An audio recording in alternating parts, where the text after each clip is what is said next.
안녕하세요, 준비TV입니다. 자, 이번 시간에는 편의점 가맹비에 대해서 좀 말씀을 드려볼까 하는데요. 편의점을 포함한 모든 프랜차이즈 업체와 여러분들이 계약을 하게 되면 가맹비를 내게 되는데, 실제로 이 가맹비를 100% 다 내는 분들도 계시지만 50%나 아니면 전액 면제를 받는 분들도 계시거든요.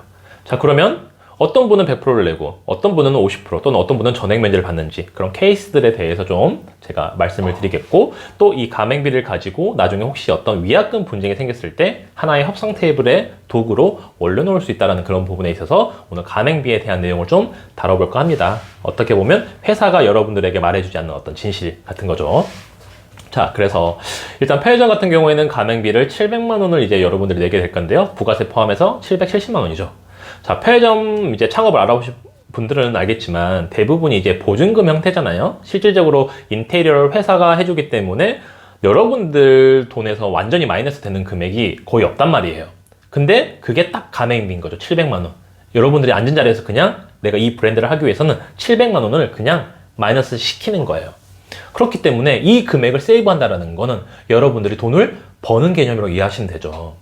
자, 그래서 어떤 케이스들이 이제 면제를 받는지 좀 말씀을 드리자면, 일단 GS 리테일 같은 경우는 아직도 그 제도가 있는지 모르겠습니다. 제가 회사를 다닐 때 6개월 이상 편의점에서 근무한 그 근무자가 편의점 창업을 하게 됐을 때 700만 원 중에 50%를 면제해드리는, 즉 350만 원만 내면 되는 그런 프로그램이 있었습니다. 아무래도 편의점 관련된 일을 해보신 분이 이제 창업을 하셨을 때 안정적으로 운영할 수 있다라는 그런 취지에서 그런 프로그램을 만든 걸로 알고 있는데, 어쨌든 그런 케이스를 제외하고 이제 면제 받으시는 분들 얘기를 좀 해보자면, 통상 본부 임차 점포 또는 양수도 점포보다는 신규 점포 중에서도 점주 임차 타입 점포에 좀 해당이 될 것 같아요.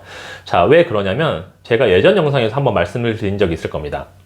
여러분들이 상대하는 거는 대기업이 아니라 회사 직원이다. 그리고 품위서는 안 되는 것도 되게 한다. 이 두 내용을 제가 한번 다룬 적이 있는 것 같은데요. 자, 어떤 거냐면 여러분들이 이 회사 직원들이라든지 회사 돌아가는 구조를 좀 이해하면 훨씬 더 제 말이 뭔지를 이해하실 거예요. 자, 영업관리자, OFC나 SC 같은 경우에는 사실 이 사람이 능력이 없어도 매장을 잘 만나면, 점주님을 좀 잘 만나면 실적을 잘 챙겨갈 수 있습니다. 즉 사실 영업관리자의 실적은 점주님들이 만들어주시는 거기 때문에 점포빨도 있어요, 사실. 그래서 이 사람의 능력과는 물론 무관하다고 할 수는 없지만 직접적으로 확 연관이 있다고 보기엔 좀 애매한 그 포지션이긴 합니다. 자, 그런데 개발 담당자는 좀 얘기가 달라요. 개발 담당자 같은 경우에는, 그래서 개발 직원들이 약간 자부심도 좀 있는 편이긴 한데, 그게 어떤 부분 때문에 그러냐면, 실적이 이제 매년 뭐 20개 오픈을 해야 된다, 또는 뭐 25개 오픈을 해야 된다, 이렇게 할당이 됩니다. 자, 그런데 이런 목표치를 할당량을 못 채우게 되면 어떡하죠? 눈치가 보이겠죠. 본인이 눈치가 보여요. 그러면 그렇게 2, 3년 버티지도 못해요. 본인이 이제 영업 관리직이나 다른 쪽으로 빠지게 됩니다. 그렇기 때문에 이 RFC들은 필사적으로 어떻게든 오픈을 하려고 용을 쓰고, 자, 그때 제가 말씀드린 것처럼 내가 이 회사에서 살아남기 위해서 어떻게든 회사 돈을 끌어와서라도 오픈을 하고자 하는 게 개발 담당자입니다. 그런 심리, 어떤 상황적인 요소들을 어느 정도 여러분들이 이해하고 있으면 좀 오늘 내용도 이해하기 좀 편하실 거예요. 자, 그렇기 때문에 우리가 상황을 한번 예시를 들어보면, 여러분들이 슈퍼마켓을 하고 있는데 GS25 또는 CO에서 편의점 담당자가 찾아와서 한번 전환해 보시겠어요? 라고 했어요. 근데 여러분들이 마침 편의점을 너무 하고 싶었어요.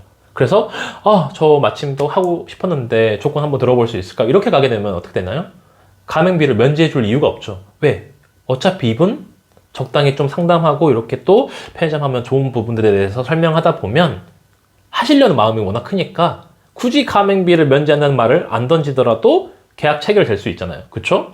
그럼 이런 분들은 가맹비를 100% 내고 진행을 하시는 거고, 반면에 이분이 편의점을 할 마음이 있긴 한데 근데 내가 지금 수중에 딱히 돈이 많지도 않고, 또 편의점 하면 또 이게 계약 기간 묶여 있는 것도 걱정이 되고 좀 생각 좀 해봐야겠어. 이러면 뭐죠? 담당자 입장에서 자꾸 이제 설득하고 싶고, 어떻게든 이분이 강경하게 편의점 절대 안 해요, 이게 아니니까 설득하고 싶고, 또 설득하기 위해서 어떻게 해요? 그러면 저희가 가맹비 면제해 드릴 테니까 어떻게 좀 생각해 보시겠어요? 매출 더 잘 나오면 수익 배분이 있더라도 그게 상쇄되니까. 그리고 요즘 다 편의점으로 바꾸는 추세가 뭐 이런 식으로 말을 하면서 어쨌든 설득을 할 거 아니에요. 그쵸? 어쨌든 이 두 케이스를 보더라도 이 예비 창업주분 성향에 따라서, 이 태도에 따라서 가맹비가 왔다 갔다 하는 겁니다. 자, 그러면 이렇게 왔다 갔다 할 수 있는 이유가 뭐냐면, 가맹비 같은 경우에는 통상 이제 우리가 면제 조건을 진행을 할 때 품위서에 일단 한 줄 적으면 됩니다. 이러이러한 사유로 가맹비 면제코자 함. 네, 되게 심플하게 진행돼요. 그리고 그렇게 큰 문제도 아닙니다, 사실.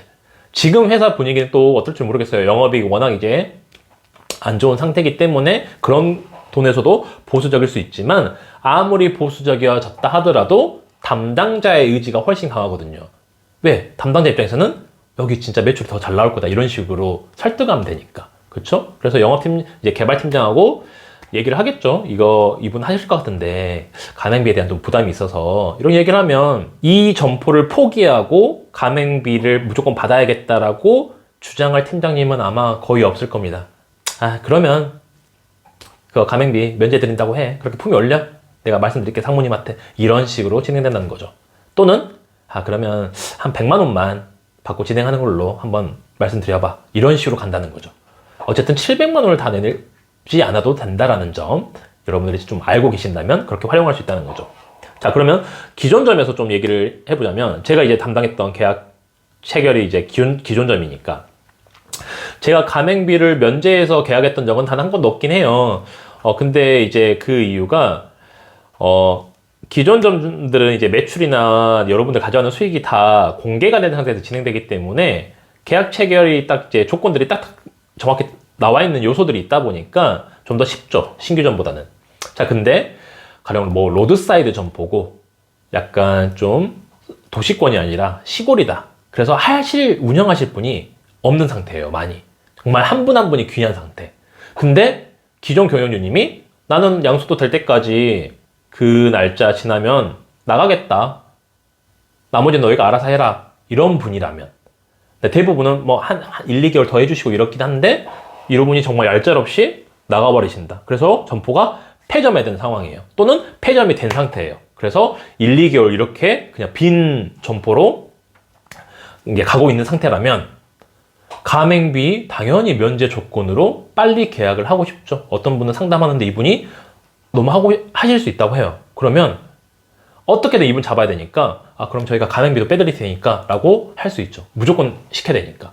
네, 그런 것도 품위서에 이제 팀장님하고 이제 협의한 다음에 기재를 해서 올리면 됩니다. 그렇게 어려운 일은 아니에요. 근데 어렵지 않다고 해서 정말 회사에 눈치 안 보고 막 가맹비 면제 이렇게 할 수 있진 않아요. 왜냐면 이거는 순수하게 어떻게 보면 회사 입장에서는 딱 앉아서 돈 몇백만 원, 700만 원을 딱 보낼 수 있는 건데, 담당자가 그냥 막 뺀다고 하면 당연히 문제될 수 있죠. 즉, 흔하지는 않지만 불가능한 케이스가 아니라는 점만 여러분들이 좀 이해를 해주시면 될 것 같고요. 그리고 마지막으로 위약금은 어떤 분쟁에서 가맹비를 어떻게 좀 협상 테이블에 딱 올릴 수 있는 도구로 쓰는지 좀 말씀드리자면, 이 부분도 이제 최근에 어떤 분하고 상담하면서 제가 이제 알게 됐던 거예요. 본사에 어느 정도의 어떤 귀책 사유라든지 이런 것들이 있어서 내가 운영이 참 잘 안 되는 상태고, 영업팀에서도 이런 점포를 이제 담당하는 게 좀 부담스럽고 뭔가 시끄러워졌을 때, 그럼 저희가 위약금 없이 나가게 해드릴 테니까 그렇게 이제 진행하시죠 하면 뭐 좋을 수도 있죠. 위약금을 한 푼도 안 내니까. 근데 가맹비 700만 원 날아가잖아요. 그럼 어떻게 보면 내가 한두 달 또는 한 6개월 운영하고 700만 원 날린 거예요. 그럼 손해잖아요, 어떻게 보면. 어떻게 보면 아니라 무조건 손해죠. 근데 회사가 안 줘야 될 돈을 이렇게 나가서 이제 주는 케이스는 정말 드물어요. 제가 그런 케이스는 본 적이 없거든요. 근데 받아야 될 돈을 안 받는 케이스는 좀 많긴 해요, 기준의 조건으로. 이게 어떤 차이냐면, 여러분들이 내가 빌려준 돈을 그래 됐어, 그래 내가 그냥 돈 날렸다 생각하지, 이렇게 넘기는 것과 지금 당장 안 나가야 될 돈이 100만 원이 나가는 거는 똑같은 100만 원에 대한 손실이지만 기분이 다르죠. 느낌이 뭔가. 네. 회사도 약간 그런 게 좀 있습니다. 그래서 가맹비 700만 원을 돌려달라고 하면 당연히 말은 해볼 수 있겠지만, 돌려줄 수 있는 상황이 안 될 가능성이 굉장히 높아요. 근데 어떤 상황에서 좀 이걸 써먹을 수 있냐면, 가령 위약금이 1,000만 원이 나왔어요. 본사에서 뭐 위약금이 한 2천 정도 되는데 저희가 감액해서 1,000만 원에 진행해 드릴게요 하면, 나는 가맹비 700만 원도 손해보고 위약금 1,000만 원도 내고 나가야 되는 상황이잖아요. 그럼 이럴 때 내가 가맹비를 낸 거는 이 기간 동안, 5년이라는 기간 동안 회사의 시스템을 이용하고 회사의 브랜드를 이용하기 위한 가치에 대한 비용인데, 내가 중간에 나가게 되면 그 부분에 대한 사용을 안 한 거 하지 않냐. 그러면 그 부분에 대해서도 너네들이 기간별로 뭐 감가상각해서 돈을 돌려줘야 되는 거 아니냐. 일할 계산을 하든 이런 식으로 해서, 그래서 700만 원 중에서 뭐 나한테 500만 원을 돌려준다거나 이렇게 되지 않냐. 즉 1,000만 원이 위약금 나왔다고 하는데 가맹비 부분 감안하면 300 또는 500에서 진행해야 되는 거 아니냐. 이런 식으로 좀 협상에 써볼 수 있는 거죠. 그러면 회사 입장에서도 들어봤을 때 타당성은 있거든요, 솔직히. 이분이 그 계약 기간 동안을 회사 이미지나 상품이나 서비스 이런 것들을 이용하기 위해서 가맹비를 내는 건데, 어떠한 이유가 됐건 중간에 나가겠다라는 거는, 만약에 경영주에게 귀책 사유가 있었을 때는 그걸 요구할 수 없지만, 회사의 귀책 사유가 어느 정도 발생된 상태에서는 그 가맹비 부분에 대한 손실 부분을 물어서 위약금 부분을 더 줄일 수 있는 거죠.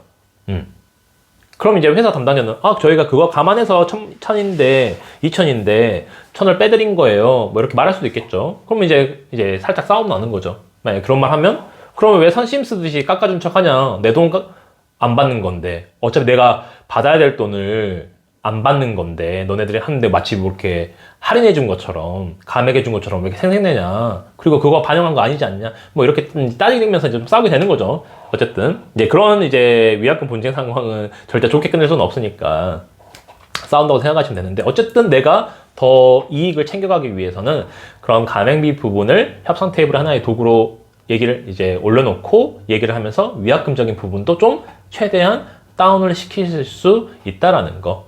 그리고 이거는 무조건적인 건 아니고요.